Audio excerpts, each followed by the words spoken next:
Le sujet correspond au thème de sciences sociales et politiques. Quels sont les répertoires de l'action politique aujourd'hui? Le libellé est le suivant. Montrer que le répertoire d'action politique s'est aujourd'hui élargi. Pour répondre à la question, il faut d'abord la comprendre. Et pour cela, analyser les termes de l'intitulé du sujet. Premier type de terme, ceux qui indiquent la nature du travail à faire. Ici, montrer, il faut donc prouver. Et élargi, cela veut donc dire agrandi. Autrement dit, il faut montrer que les formes du répertoire ne sont plus seulement traditionnelles, mais qu'il y en a des nouvelles. Ensuite, les termes qui relèvent du domaine de connaissance. C'est bien sûr répertoire d'action politique. Il faut d'abord définir action politique. C'est une manifestation concrète d'une opinion dans un espace public politique. Autrement dit, c'est une activité qui vise à avoir une influence sur le gouvernement. Le répertoire d'action politique fait automatiquement référence à Charles Tilly. Selon lui, un répertoire d'action politique est l'ensemble des moyens d'agir en commun sur la base d'intérêts partagés. Il met aussi en évidence qu'il existe une panoplie de moyens d'action, et que ces formes sont très diverses et qu'elles varient selon les sociétés et les groupes. Quand on parle de répertoire d'action politique, on va distinguer deux grandes formes. La participation conventionnelle.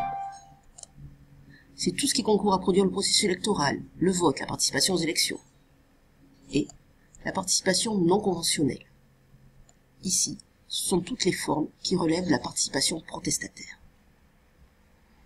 Enfin, les termes qui délimitent les pays et les époques. Pour les pays, il n'y a pas de bornage explicite dans le sujet. On en fera donc un bornage implicite.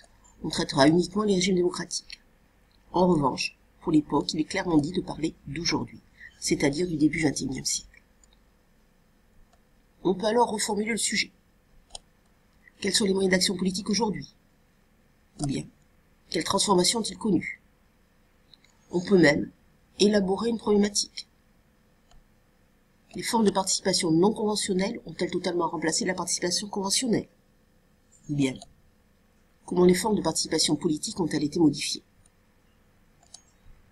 On peut alors élaborer une première ébauche d'organisation d'idées.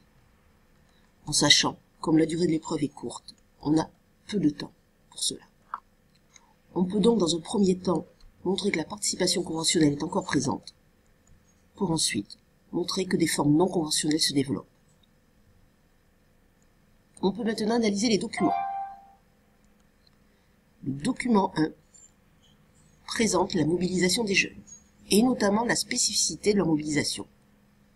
Les jeunes refusent l'organisation hiérarchique et verticale des syndicats et des partis. Ils préfèrent des modalités plus démocratiques, où la prise de décision se fait en collectif. Ils souhaitent aussi une mobilisation ponctuelle et non durable. Autre caractéristique, les moyens utilisés.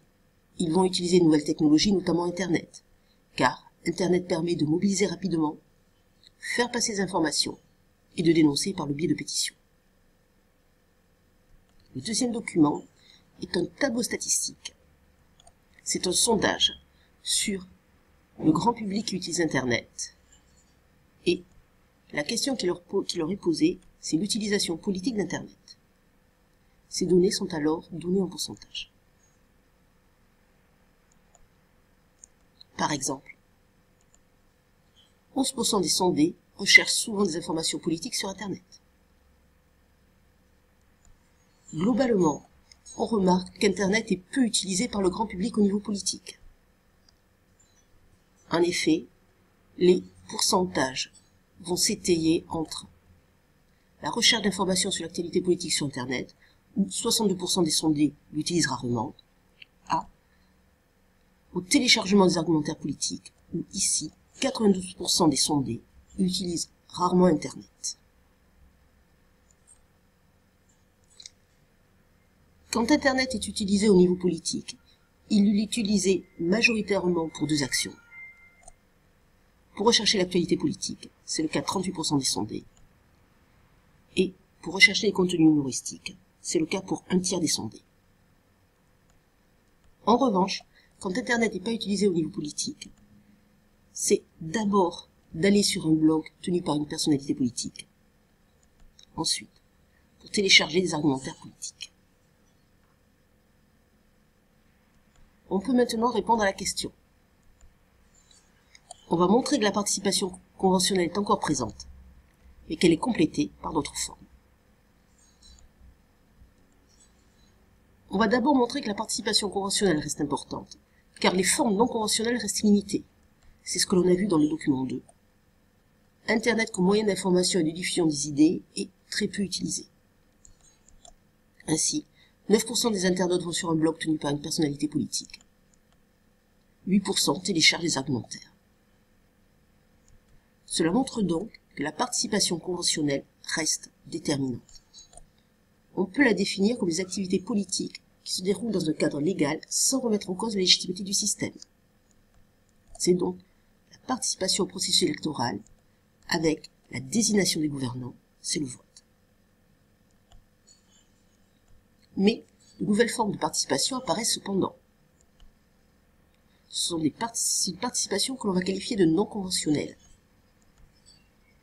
Ce sont des formes qui se situent aux marges, voire en rupture de la légalité, et qui vont remettre en cause la légitimité du système. Ces formes vont être surtout utilisées par les jeunes. On peut alors essayer d'élaborer une typologie de ces formes de participation non conventionnelle. Il y a des formes individuelles, le bail ou le boycott, la pétition, ou la grève de la faim, mais aussi des formes collectives, la manifestation, l'occupation de bureaux. Ces formes sont bien adaptées aux jeunes. En effet, ils refusent toute hiérarchie et engagement durable. On peut l'expliquer par le développement de l'individualisme. Ensuite, il y a l'utilisation d'Internet, particulièrement développée chez les jeunes. Internet va permettre de mobiliser rapidement, de faire passer des informations. Ainsi, 38% des internautes recherchent des informations politiques sur Internet, mais aussi de dénoncer, c'est le cas des pétitions. Pour l'introduction et la conclusion.